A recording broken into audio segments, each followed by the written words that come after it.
everyone, this is Jyoti from Nirbhar Academy and welcome back to English class. So today we will proceed with the third level Jacques Finet, chapter 1 of Supplementary Vistas, class 12th English book. This one is part 1 and today we will discuss the most important short answer type questions. जो questions आपके exam में आ सकते हैं वो हम यहाँ पर करने वाले हैं। और जो मेरी लास्ट 2 वीडियोस थी पार्ट 1 एंड पार्ट 2, इसमें मैं आपके साथ द थर्ड लेवल का पूरा explanation line to line discuss कर चुकी हूँ with word meanings and images. I hope अगर आपका कोई भी डाउट होगा रिगार्डिंग दिस चैप्टर तो इन क्वेश्चन आंसर्स को देखने के बाद वो बिल्कुल क्लियर हो जाएगा। So let's begin. Question number 1 is how does Charley the narrator, Charley कौन है? Narrator of the chapter, describe the third level at Grand Central station. तो यहाँ पे हमने एक शॉर्ट डिस्क्रिप्शन देना है किसके बारे में? ग्रैंड सेंट्रल स्टेशन के बारे में। मीन्स टू से दैट कि चार्ले ने क्या बताया थर्ड लेवल के बारे में, कि वो कैसा दिखता था या फिर वो उसकी डिस्क्रिप्शन किस तरह की थी। So the answer will be Charlie describes, because हमारा जो क्वेश्चन है वो प्रेजेंट में है, so we will answer in present only. Charlie describes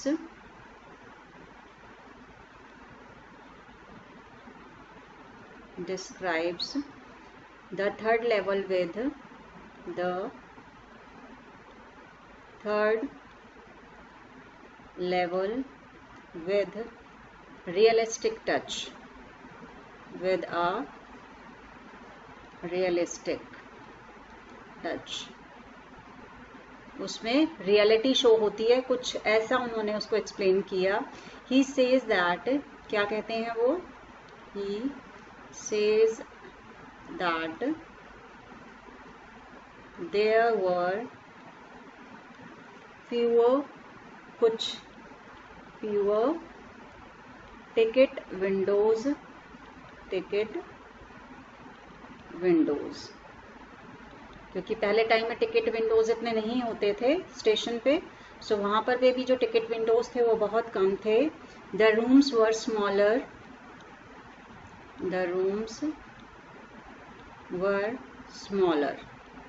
जो रूम्स थे वो भी छोटे थे।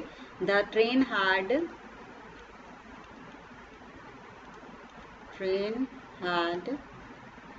fewer ट्रेन गेट्स, ज़्यादा गेट नहीं होते थे ट्रेन्स के। And the information booth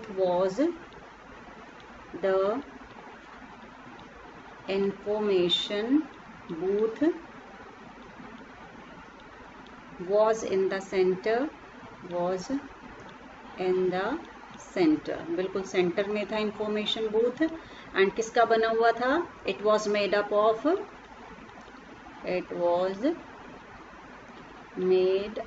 of wood, लकड़ी से बना हुआ था वो इंफॉर्मेशन बूथ। एवरीवन ड्रेस्ड लाइक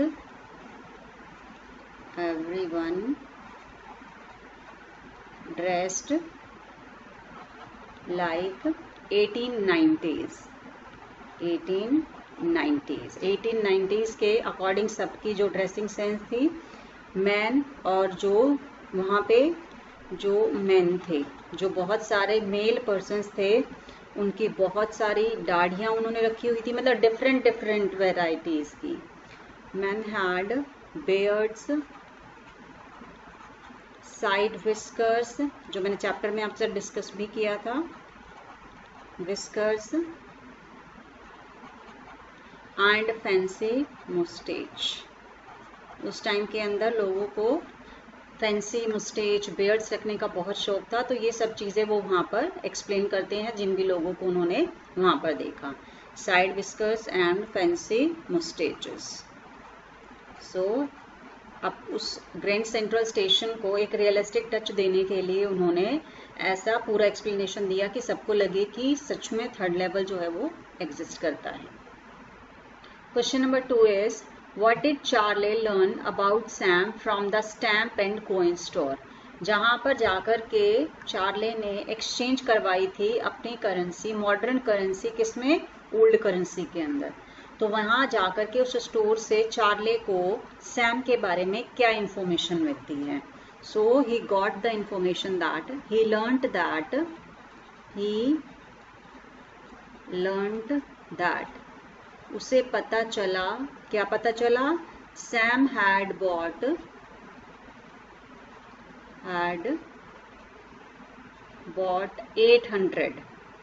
$800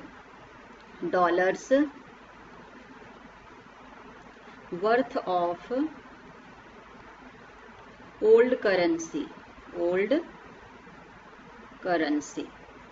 उसको ये पता चला कि सैम ने यहाँ से $800 कीमत की करेंसी जो है वो परचेज की है, एक्सचेंज करवाई है. चार्ले सस्पेक्टेड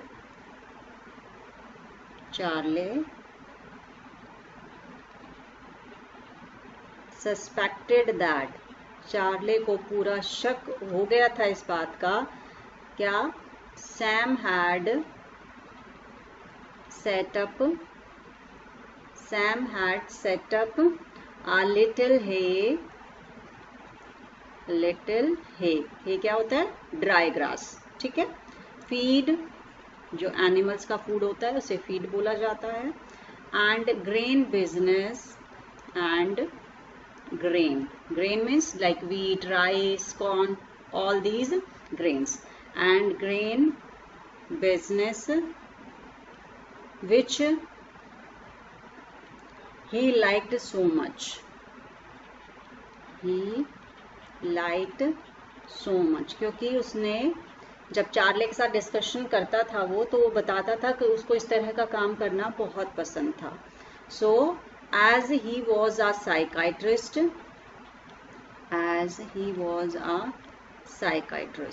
क्योंकि वो एक क्या था? साइकाइट्रिस्ट था, जो डॉक्टर मेंटल इलनेस को ट्रीट करता है. सो as he was a psychiatrist and he could find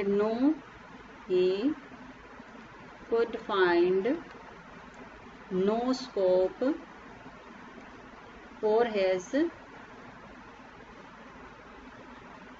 old business in Galesburg,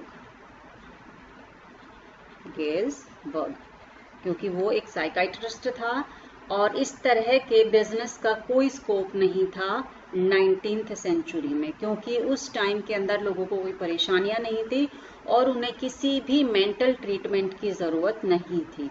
सो इसीलिए वो साइकाइट्रिस्ट बनकर के वहाँ नहीं रह सकता था, उसको कोई और बिजनेस करना पड़ता. इसीलिए उसने इतना सारा करेंसी यहाँ से लेकर के गया है, ओल्ड करेंसी, ताकि वो वहाँ पर जाकर के अपना हे, फीड और ग्रेन का बिजनेस जो है वो सेट कर सके. Next question is What did Charlie suspect that Sam had gone to Galesburg? किस चीज को देखकर के चार्ली को ये लगा, शक हुआ कि सैम जो है वो गेल्सबर्ग ही गया है. So the answer will be Charlie and Sam both liked, किसको पसंद करते थे दोनों? यस, किसको? गेल्सबर्ग को. Charlie and Sam both liked Galesburg and talked about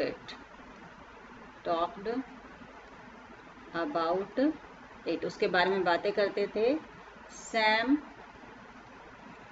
liked the sound of the place,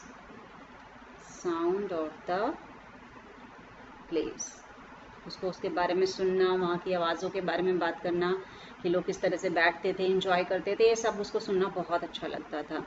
and इसीलिए जब वो गायब हो गया, नाउ व्हेन सैम, अब क्या हो गया? वो डिसअपियर हो गया. Now when Sam had disappeared,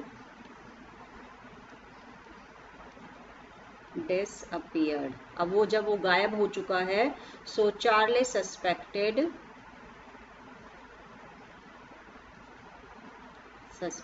तो चार्ले को शक हुआ that he had reached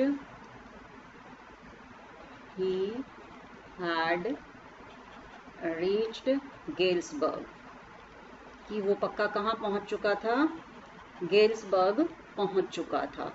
and through the, किसके थ्रू पहुंचा है वो, through the third level,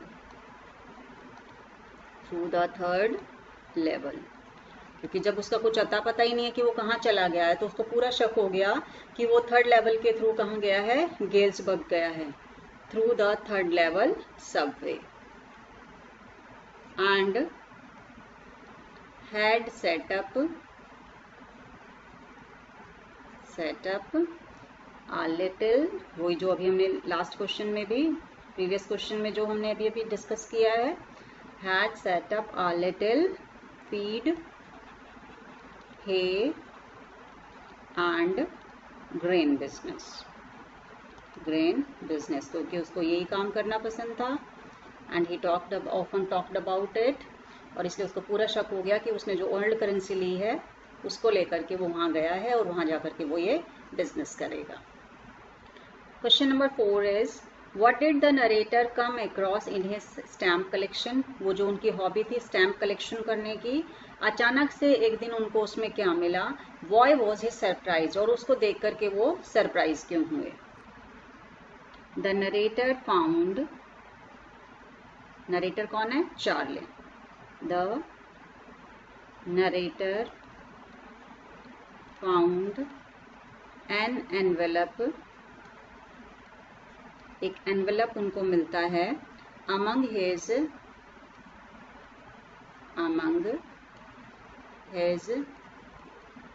stamp collection, अपने कलेक्शन के अंदर उनको एक एनवेलप मिलता है। And it had been meld,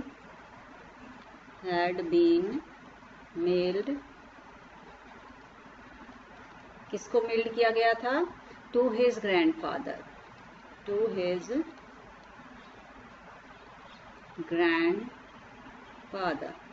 उनके ग्रैंडफादर को ये मेल किया गया था। He was surprised because,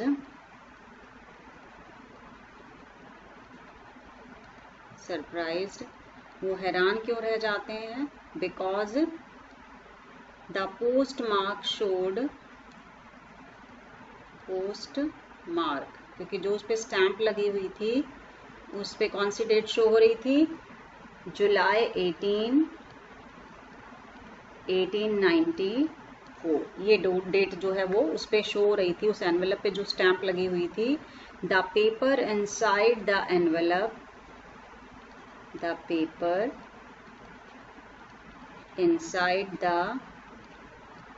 envelope, क्योंकि जो फर्स्ट डे कवर होते हैं उसमें क्या नहीं होता है, उसके अंदर कोई भी नोट नहीं लिख करके डाला जाता, वो ब्लैंक होता है।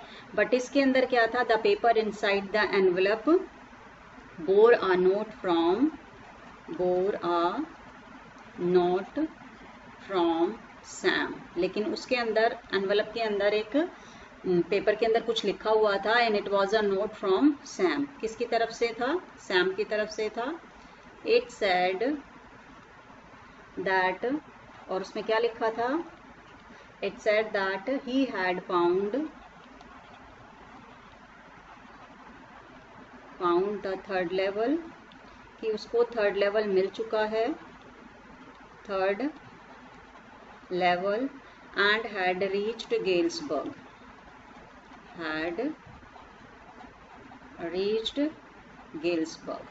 और through that Grand Central subway कहाँ पहुंच चुके थे वो, गेल्सबर्ग पहुंच चुके थे, गेल्सबर्ग। ही इनवाइटेड, ही कौन है यहाँ पे, Sam, he invited Charley and Louisa, Louisa कौन है, चार्ले की wife, yes, Charley and Louisa also to come there, और सैम ने लुइसा को और चार्ले को भी वहाँ पर बुलाया था। सो यहाँ पर स्टैम्प कलेक्शन से उनको एक एनवेलप मिलता है। सरप्राइज क्यों होते हैं, क्योंकि उसके अंदर जो जो ऊपर जो पोस्ट मार्क लगी हुई थी, it was of July 1894। Grandfather को मेल किया गया था और सैम की तरफ से उसमें एक नोट था जिसमें उसने ये बताया था कि थर्ड लेवल उसको मिल चुका है और उसके थ्रू वो गेल्सबर्ग पहुंच गया है और उसने लुइसा और चार्ली को भी बोला कि तुम उसे ढूंढ करके मेरे पास पहुंच जाओ। Question number 5 is why did booking clerk refuse to accept the money. जब चार्ली थर्ड लेवल पहुंचता है तो वहां पर वो टिकट खरीदना चाहता है टू गेल्सबर्ग इलिनॉइस, और इसके लिए जब वो टिकट क्लर्क से मनी वो देना चाहता है अपनी जो मॉडर्न करेंसी है, तो वो बुकिंग क्लर्क उनको उस पैसे को, वो जो मनी उनके पास है चार्ली के पास, उनको एक्सेप्ट करने से वो क्यों मना कर देते हैं। The clerk counted out the money, the clerk counted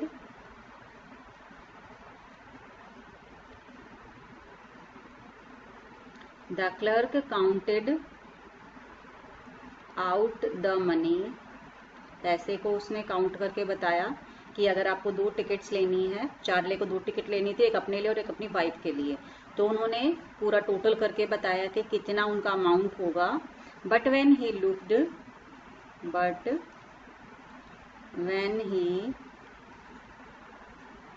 eight, लेकिन जैसे ही उन्होंने उन पैसों की तरफ देखा जो कि किसके पास थे, चार्ली के पास थे, but when he looked at the money,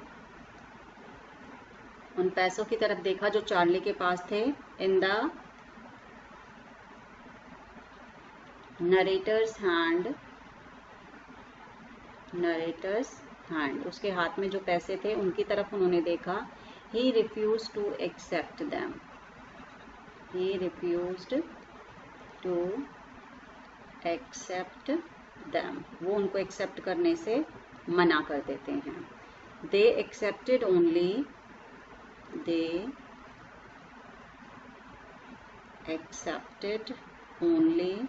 वो कौन सी वाली, जो उनके टाइम में, जो 19th सेंचुरी में जो बिल्स चलते थे वो उन्हीं को ही एक्सेप्ट करते थे। Only the old style bills on the third level, क्योंकि वहां पर वो सिर्फ ओल्ड स्टाइल बिल्स को ही एक्सेप्ट करते थे थर्ड लेवल पे। दोज बिल्स, और जो पुरानी जो ओल्ड स्टाइल करेंसी थी वो कैसी थी, yes, those bills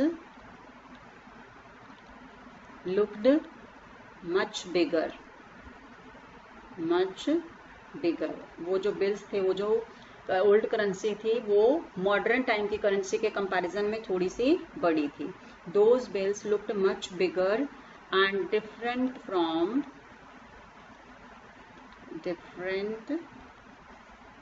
from the ones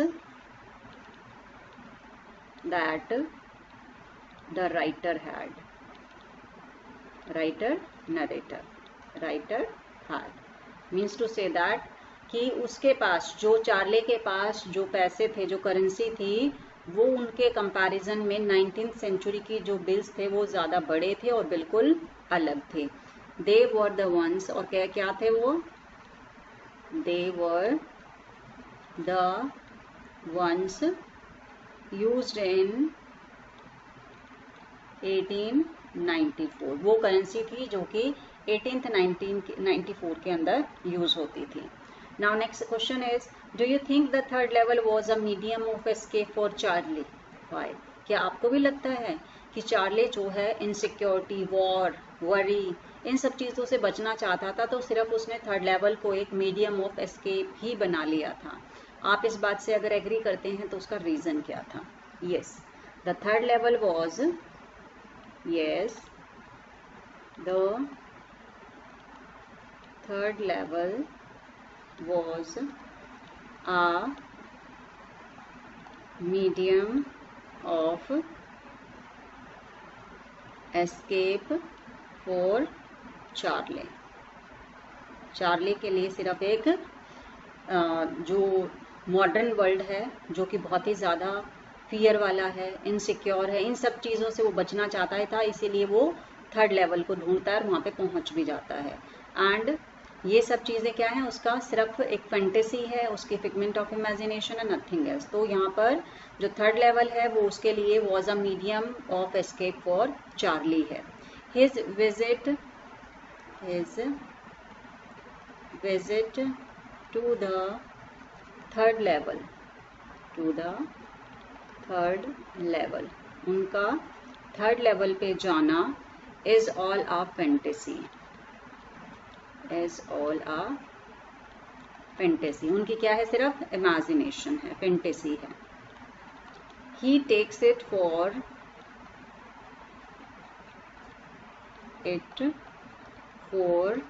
uh reality,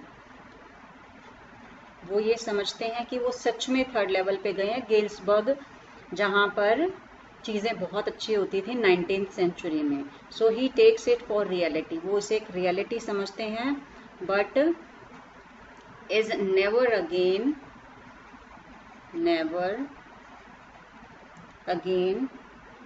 able to find it।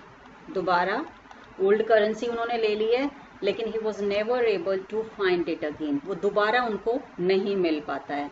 Because एक बार तो वो वहां से आ गए थे, क्लर्क से डर करके भाग गए थे कि कल क्लर्क कहीं उनको पुलिस को इन्फॉर्मेशन ना दे दे और उसको अरेस्ट कर लिया जाए, इसलिए वो अब की बार क्या लेकर के जाना चाहते थे कि मैं ओल्ड करेंसी पहले से ही लेके जाऊंगा, so that he could purchase 2 tickets for Galesburg Illinois. लेकिन परचेज तो कर ली उन्होंने ओल्ड करेंसी, लेकिन उनको वो थर्ड लेवल जो था वो कभी नहीं मिला, कभी नहीं मिलता है उनको वो। It is because the third level, और रीजन क्या है उसका, it is because the third level has existed, that it is because the third level has existed in his fantasy, क्योंकि वो तो सिर्फ उनकी इमेजिनेशन के अंदर है, ठीक है ना, उनकी फैंटेसी के अंदर, इन हिज फैंटेसी ओनली, सिर्फ उनकी इमेजिनेशन में है। So it was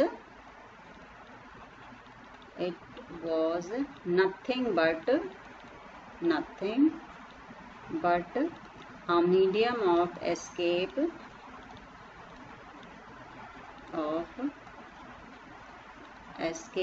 for Charlie. So Charlie के लिए सिर्फ ये एक मीडियम ऑफ एस्केप है। अगर वो इमेजिनेशन नहीं होता तो ओल्ड करेंसी लेकर के वो वहाँ पहुँच जाते, फिर उसके बाद जो जिस जगह वो जाना चाहते हैं, गेल्सबर्ग इलिनॉइस जाना चाहते हैं, वहाँ पहुँच जाते, लेकिन वो उनको मिलता ही नहीं है। सो इसीलिए it was just a medium of escape for Charlie. Next question number 7 is, how does the writer defend himself that his stamp collecting was no indication of his desire to escape from reality? जब beginning of the chapter होता है और वो अपने psychiatrist friend और other friends के साथ ये डिस्कस करता है Charley, that he had gone to the third level, 19th century में वो गए हैं, तो उनके जो साइकाइट्रिस्ट फ्रेंड है वो ये कहते हैं कि ये तो सिर्फ तुम्हारा क्या है, एक इमेजिनेशन है और कुछ भी नहीं है, क्योंकि तुम इस मॉडर्न वर्ल्ड से बचना चाहते हो। तो उसके बाद वो उस स्टैम्प कलेक्शन को भी यहाँ पे कहता है कि क्या ये भी मीडियम ऑफ एस्केप है मेरे लिए, क्योंकि यहाँ पर वो अपने आप को डिफेंड करना चाहता है कि जो स्टैम्प कलेक्शन का जो मेरा शौक है, ये कोई ऐसा इंडिकेशन नहीं है जो ये शो करता हो कि मैं रियलिटी से बचना चाहता हूँ।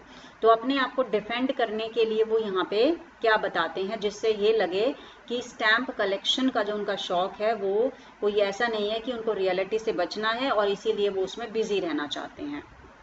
So the answer, the narrator says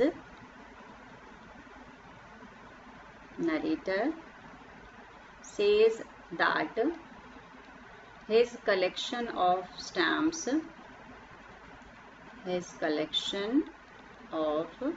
stamps कि जो उनका कलेक्शन है स्टैम्प्स का, वो started by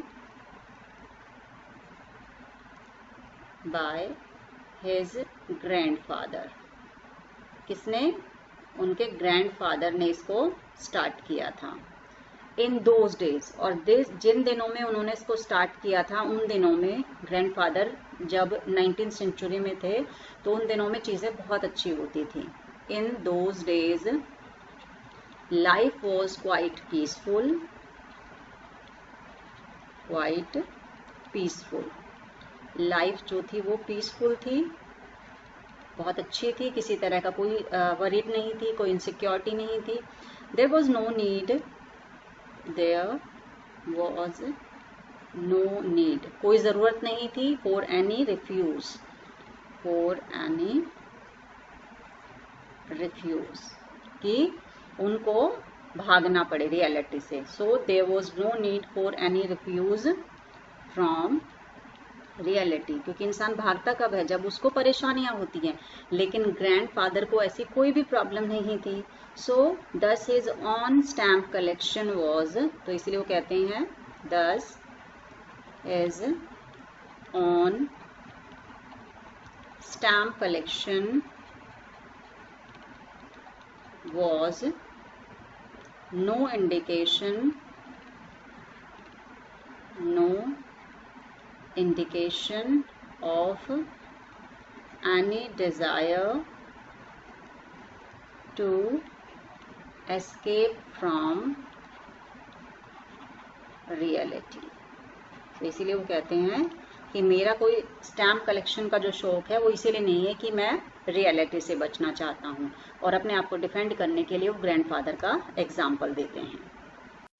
now question number 8 is Why does Charlie say that the Grand Central Station is growing like a tree in the story?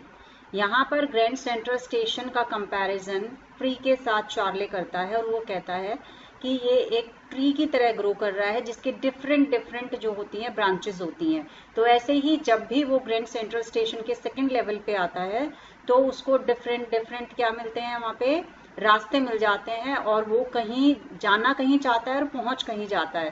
तो यहाँ पर grand Central station को उन्होंने ऐसे क्यों कहा है कि that it was growing like a tree in the story. तो वो देख लेते हैं। Yes, at the second level, at the second level, जैसे ही चार्ली सेकेंड लेवल पे पहुंचता है, the narrator often found himself in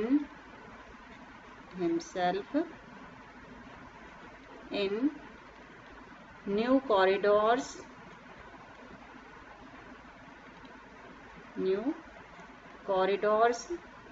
and doorways, new corridors and doorways. उसको नए नए कॉरिडोर्स मिल जाते हैं, डोरवेज मिल जाते हैं। And once he got into a tunnel, एक दिन तो वो एक टनल में पहुंच गया, into a tunnel about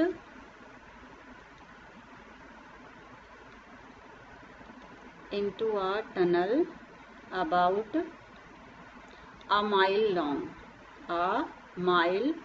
long, जो कि 1 माइल लंबी थी। टनल में वो चला गया। And it came out in the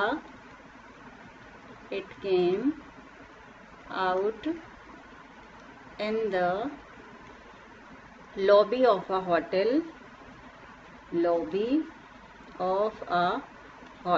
और वो खत्म कहाँ पे होती है, मतलब जाना वो कहीं चाहता है, अपने घर पहुंचना है उसको, लेकिन यहाँ पर वो उस टनल के थ्रू कहाँ पहुंच जाता है, एक होटल की लॉबी में पहुंच जाता है। अनदर टाइम, और एक बार उसके साथ क्या हुआ, another time he came up in an office,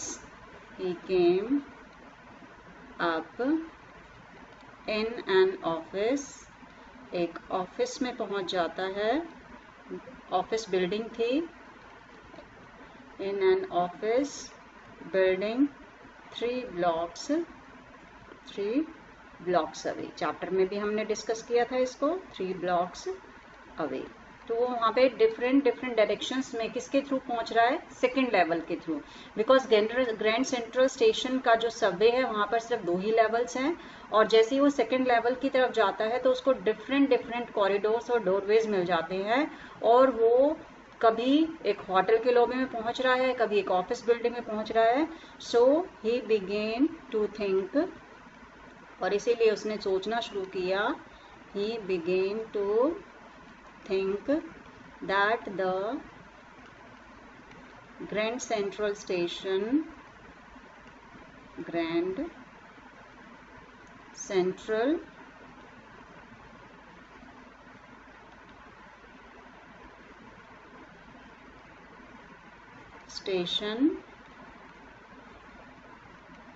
is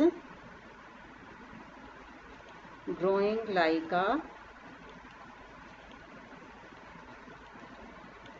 tree. और यही रीजन था कि उसको लगा कि इसके ये ट्री की तरह ग्रो कर रहा है जिसकी डिफरेंट ब्रांचेस निकल आती है, और इसी तरीके से उसको भी वहाँ पे डिफरेंट डायरेक्शंस जो हैं वो मिल जाती है. So it was about the 8 most important short answer type questions of the third level. I hope अगर आपका कोई थोड़ा बहुत भी डाउट होगा तो वो क्लियर हो गया होगा इन क्वेश्चंस को देख करके. सो लेकिन फिर भी अगर आपको लगता है that you are having some queries, please comment box में जरूर डालिए, अपने डाउट्स आप पूछिए, definitely we will answer. Thank you so much for being with us. Take care of yourself.